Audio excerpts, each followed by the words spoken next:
പട്ടം കോളനിയുടെ 70ാം പിറന്നാളിനോടനുബന്ധിച്ച് ഒരു വർഷം നീണ്ടുനിൽക്കുന്ന ആഘോഷത്തിന്റെ ഭാഗമായുള്ള പൊതുസമ്മേളനം മന്ത്രി റോഷി അഗസ്റ്റിൻ ഉദ്ഘാടനം ചെയ്യും. രാവിലെ തൂക്കുപാലത്ത് പുഷ്പാർച്ചനയോടുകൂടിയാണ് ആഘോഷ പരിപാടികൾ ആരംഭിച്ചത്.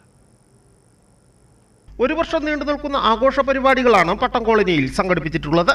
ഇന്ന് രാവിലെ തൂക്കുപാലം പബ്ലിക് ലൈബ്രറി ഗ്രൗണ്ടിൽ ദേശീയ പതാക ഉയർത്തിക്കൊണ്ടാണ് പരിപാടികൾക്ക് തുടക്കമായത്. തുടർന്ന് പട്ടം താണുപിള്ളയുടെ ഛായാചിത്രത്തിൽ പുഷ്പാർച്ചനയും നടന്നു.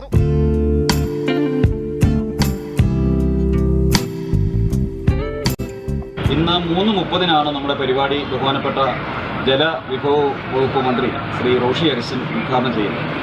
അദ്ദേഹം നേരത്തെ 5 മണിക്കാണ് വരുമെന്ന് അറിയിച്ചിരുന്നത്. പക്ഷേ അദ്ദേഹത്തിൻ്റെ തൊടുപുഴയിൽ ചില പരിപാടികൾ ഉള്ളതുകൊണ്ട് 3:30 തൂക്കുപാലത്ത് എത്തിച്ചേരും.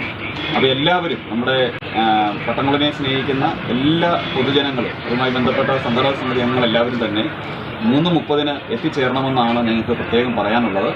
അതോടൊപ്പം ഉടുമ്പൻചോലയുടെ ബഹുമാനപ്പെട്ട MLA ശ്രീ MM മണി അവർ അധ്യക്ഷത വഹിക്കുന്ന യോഗത്തിൽ നമ്മുടെ പട്ടം കോളനിയിൽ കുടിയിരുത്തപ്പെട്ട ആദ്യകാലത്ത് ഇന്ന് ജീവിച്ചിരിക്കുന്ന മാതാപിതാക്കളായി 50ഓളം പേരുണ്ട്.